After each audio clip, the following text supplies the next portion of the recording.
اللہ رب العزت نے امت مسلمہ کی رشد و ہدایت کے لیے دو چیزوں کو ہمارے لیے معیار بنایا ہے۔ ایک اللہ رب العزت کا کلام قرآن مجید فرقان حمید، اور دوسرا محبوب پیغمبر جناب محمد الرسول اللہ صلی اللہ علیہ وآلہ وسلم کی سیرت طیبہ۔ اب یہ تو الگ الگ چیزیں نہیں ہیں، اگر آپ دونوں کو الگ الگ رکھ کے سمجھنے کی کوشش کریں گے تو پھر پوری بات سمجھ نہیں آئے گی اور نہ ہی ہمیں ہدایت ملے گی، کیونکہ قرآن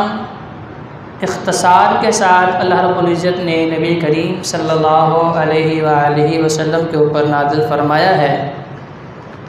اور اس اختصار کی تفصیل، تشریح، وضاحت اور عملی نمونہ نبی علیہ السلام کی سیرت و کردار کو مقرر کیا ہے۔ تو گویا کہ جس طرح ایک انسان جسم اور روح کا مرکب ہے، جب تک انسانی جسم کے اندر روح موجود ہے اس وقت تک انسان کی اہمیت بھی ہے اور اس کی افادیت بھی ہے، لیکن جب انسانی جسم سے روح نکل جاتی ہے تو دیکھیں نہ انسان کی اہمیت باقی رہتی ہے اور نہ ہی اس کا کسی کو فائدہ ہوتا ہے، بلکہ ہوتا کیا ہے کہ ہمارا کوئی اگر بڑا ہی قریبی جسے ہم بڑی محبت کرتے ہیں، دل و جان سے زیادہ عزیز سمجھتے ہیں، اس کا بڑا ہی احترام کرتے ہیں، لیکن جیسے ہی اللہ رب العزت کے حکم کے مطابق روح جسم سے نکال دی جاتی ہے تو چند لمحے پہلے تک ہمارے دل میں ان کے لیے محبت، احترام، عزت و توقیر موجود ہوتی ہے، لیکن چند ساعتوں اور چند گھڑیوں کے بعد ہمیں اسی شخصیت سے خوف آنا شروع ہو جاتا ہے۔ تو اللہ رب العزت نے قرآن مجید فرقان حمید میں بھی اس حقیقت کو بیان فرمایا ہے کہ بہت سے لوگ اس قرآن مجید فرقان حمید کو پڑھنے کے بعد ہدایت حاصل کریں گے، اور بہت سے ایسے ہیں جو اس کے بعد گمراہی کا شکار بھی ہو جائیں گے۔ تو اس آیت کریمہ کا مختصر سا نچوڑ یہ ہے کہ جو لوگ صرف قرآن کو پڑھ کے یہ سمجھیں گے کہ ہمیں صراط مستقیم ملے گا، ہمیں جنت کا رستہ ملے گا، ہمیں اللہ رب العزت کی رضا اور خوشنودی ملے گی، اللہ کا تقرب اور نزدیکی حاصل ہوگی، اور ہمیں حدیث کی ضرورت نہیں ہے، محبوب پیغمبر علیہ السلام کی سیرت و کردار کی ضرورت نہیں ہے، تو اس کا مطلب یہ ہے کہ وہ گمراہی کا شکار ہو جائیں گے۔ جو لوگ قرآن اور محبوب پیغمبر علیہ السلام کے فرمان کو دونوں کو مضبوطی سے پکڑیں گے، جیسا کہ نبی کریم صلی اللہ علیہ وآلہ وسلم کا ارشاد گرامی کہ آقا علیہ السلام نے صحابہ سے کہا کہ میرے صحابہ،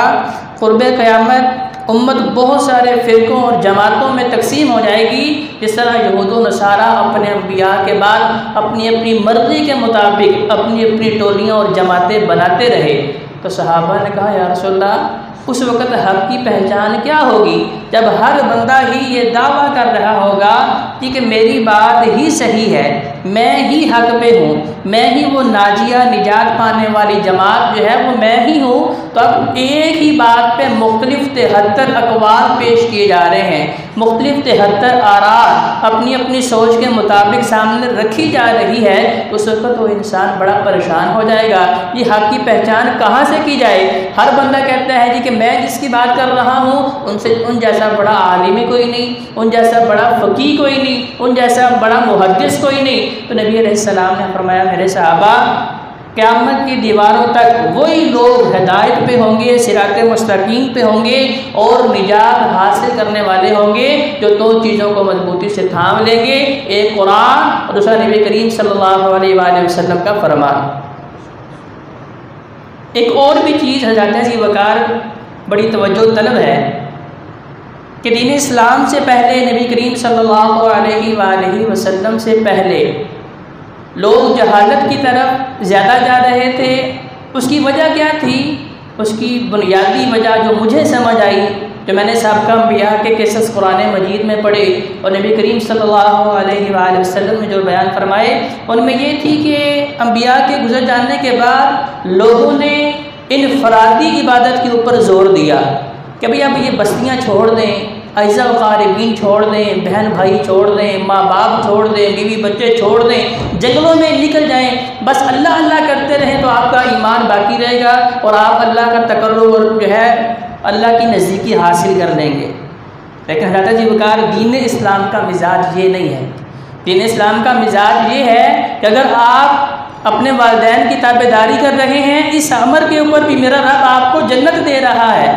اگر آپ اپنے بچوں کے ساتھ، اپنے چھوٹوں کے ساتھ، اپنے بڑوں کے ساتھ نبی کریم صلی اللہ علیہ وآلہ وسلم کی سیرت طیبہ کے ساتھ معاملہ کر رہے ہیں، رب آپ کے لیے جنت ہموار کر رہا ہے۔ تو گویا کہ دین اسلام میں انفرادی بندگی سے ہٹ کے کسی اور چیز کی اہمیت دی گئی ہے، اور وہ کیا ہے؟ وہ علم ہے کہ علم ایسی تلوار ہے، علم ایسا ہتھیار ہے جس کے ذریعے ہم شیطان کو مات دے سکتے ہیں، اور علم کے ذریعے ہی اصل میں بندگی کی روح حاصل کر سکتے ہیں، اور اسی کے ذریعے ہی حقیقی طور پہ ہمیں رب کا تقرب، رب کی نزدیکی، رب کا قرب اور رب کی محبت حاصل ہو سکتی ہے۔ دیکھ لیجئے کہ پہلی وحی جو اللہ تبارک و تعالیٰ نے نبی کریم صلی اللہ علیہ وآلہ وسلم کے اوپر نازل فرمائی، اب پہلے الفاظ سے ہی، پہلی آیات سے ہی اللہ تبارک و تعالیٰ نے اس چیز کی اہمیت بتا دی، اقرأ بسم ربک الذی خلق۔ یہ شرک سے آپ نے بچنا ہے، بدعات سے بچنا ہے، رسم و رواجوں سے بچنا ہے، جہالت کی تاریکی سے نکلنا ہے، تو پھر روشنی کہاں سے ملے گی؟ وہ علم سے ملے گی۔ اور علم کہاں سے ملے گا؟ جو نبی کریم صلی اللہ علیہ وآلہ وسلم کو خالق کائنات نے عطا فرمایا ہے۔ ربک الذی خلق، جو رب بھی ہے، خالق بھی ہے، مالک بھی ہے، رازق بھی ہے، وہی جو حقیقی علم عطا کر رہا ہے، اس علم کے ذریعے ہی لوگ پھر دنیا میں نام بھی پیدا کریں گے، عروج بھی حاصل کریں گے، جہالت سے بھی بچیں گے، اور صحیح معنوں میں رب کے قریب جانے کا ذریعہ بھی حاصل کر لیں گے۔ تو ہر کیا پہلی وحی کے اوپر تو مفصل طور پہ ہم گفتگو کر چکے ہیں، پہلی 5 آیات جن میں اللہ تبارک و تعالیٰ نے بس ایک ہی چیز پہ زور دیا کہ علم حاصل کریں گے تو پھر اس کے بعد سارے سٹیپ جو ہیں اس کے بعد حاصل ہوں گے۔ تو سورۃ العلق اس کو ہم 3 حصوں میں تقسیم کر سکتے ہیں۔ پہلی 5 آیات جن میں علم کے بارے میں اللہ تبارک و تعالیٰ نے انسانیت کو جو ہے توجہ دلائی ہے کہ آپ نے علم حاصل کرنا ہے۔ اب وہ علم نماز کا بھی ہے کہ اگر آپ بغیر کسی سے سیکھے اپنی مرضی کے مطابق پڑھتے رہیں گے، اب چاہے وہ صحابی بھی ہو اور اس صحابی کی نماز کے اندر بھی وہ علم موجود نہ ہو جو علم نبی کریم صلی اللہ علیہ وآلہ وسلم نے عطا فرمایا ہے، تو آقا علیہ السلام بار بار یہ کہہ رہے ارجع فصلی فإنک لم تصلی، اے میرے صحابی جاؤ تاکہ دوبارہ نماز پڑھو، تم نے نماز ابھی نہیں پڑھی۔ حالانکہ حدیث کے اندر موجود ہے نبی علیہ السلام دیکھ رہے ہیں کہ نماز پڑھی ہے، نماز سے فارغ ہو کے آ کے آقا علیہ السلام کی مجلس میں بیٹھے ہیں، سلام دعا کی ہے، تو آقا علیہ السلام فرما رہے ہیں کہ جاؤ جا کے نماز پڑھو، تم نے نماز نہیں پڑھی۔ گویا کہ نماز صرف ایک پریکٹس کا نام نہیں ہے، اگر اس نماز کے اندر وہ علم موجود نہیں ہے جو نبی کریم صلی اللہ علیہ وآلہ وسلم نے بتایا ہے، اگر وہ طریقہ موجود نہیں ہے جس کے بارے میں مجھے اور آپ کو حکم دیا گیا ہے لَقَدْ كَانَ لَكُمْ فِي رَسُولِ اللَّهِ أُسْوَةٌ حَسَنَةٌ، کہ لوگوں تمہارے ہر عمل میں مصطفیٰ علیہ السلام کا طریقہ موجود ہوگا، تو پھر وہ تمہارا چھوٹا عمل بھی اور پہاڑ سے زیادہ اجر و ثواب کا متحمل ہوگا۔ صحابی نے جا کے دوسری بار نماز پڑھی، پھر آئے آقا علیہ السلام نے پھر یہی فرمایا، تیسری مرتبہ نماز پڑھی، پھر آئے نبی علیہ السلام نے پھر یہی فرمایا۔ تو صحابی نے بالآخر بڑے ہی مؤدبانہ انداز سے کہا رسول اللہ مجھے تو جس طرح آتی تھی میں نے تو اپنے علم کے مطابق پڑھ لی۔ تو نبی کریم صلی اللہ علیہ وسلم نے فرمایا کہ تمہاری نماز میں اطمینان نہیں ہے۔ اب یہ چیز کس سے ملے گی؟ علم سے ملے گی۔ کون سا علم؟ کہ نبی کریم صلی اللہ علیہ وآلہ وسلم نے صحابہ کرام کو سکھایا۔ تو ذات عجیب کا یہ کہاں سے ملے گا؟ اللہ کے کلام اور نبی کریم صلی اللہ علیہ وآلہ وسلم کے فرمان سے ملے گا۔ تو پہلی 5 آیات میں زیادہ سے زیادہ جو ہے وہ فوکس، توجہ اسی بات کی طرف دلائی گئی ہے کہ بھی لوگوں پہلے علم حاصل کرو، دین کا علم، کہ تمہارا خالق کون ہے، تمہیں کیوں پیدا کیا گیا ہے، تمہاری تخلیق کس انداز میں کی گئی ہے، یہ ساری چیزوں کے اوپر جب غور و فکر کریں گے تو ان سارے سوالوں کے جواب کوئی دنیا کا جو ہے عالم، کوئی دنیا کا جو ہے ڈگریاں رکھنے والا ڈاکٹر انجینئر جو ہے وہ نہیں دے سکتا، صرف وہی اس کا جواب دے سکتا ہے جس کا تعلق اللہ کے کلام کے ساتھ اور نبی کریم صلی اللہ علیہ وآلہ وسلم کے فرمان کے ساتھ ہوگا۔ تو پہلی 5 آیات میں علم کی اہمیت کے متعلق توجہ دلائی گئی ہے۔ اس کے بعد دوسرے حصے میں 3 آیات ہیں جن میں یہ بتایا گیا ہے کہ انسان سرکش ہے،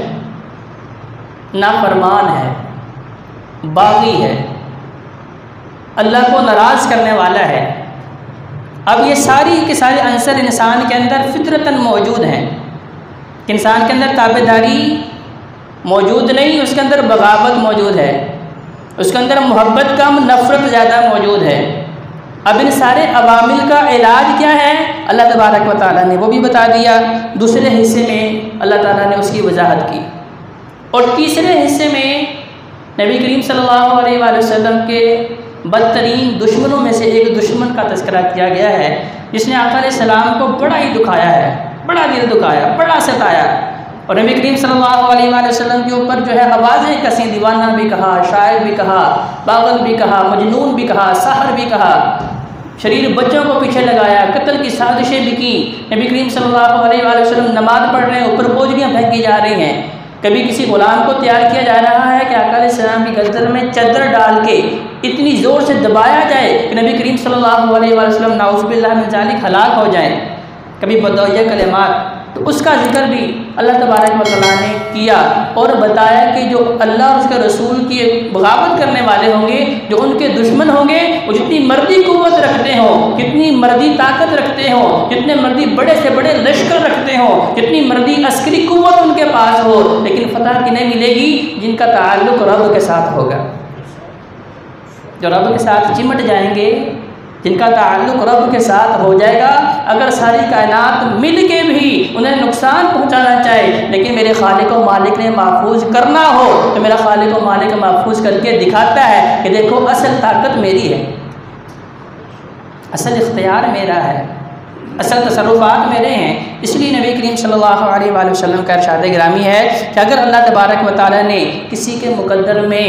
کوئی نقصان رکھ دیا ہے، اب ساری کائنات مل کے بھی اس انسان کو اس نقصان سے نکالنا چاہے، اس مصیبت سے نکالنا چاہے، جب تک میرا رب نہ نکالے ساری کائنات مل کے بھی نکال سکتی۔ اور اگر میرے خالق و مالک نے کسی انسان کے مقدر میں خیر لکھ دی ہے، بھلائی لکھ دی ہے، نفع لکھ دیا ہے، اب ساری کائنات کو دشمن ہو جائے تو ایک ذرے کے برابر بھی اس انسان کو نقصان پہنچا سکتی نہیں پہنچا سکتی۔ تو اس لیے جاتا یہ وقار اب یہ علم، یہ باتیں ہمیں کہاں سے ملیں گی؟ اللہ کے کلام سے اور مصطفیٰ کریم علیہ السلام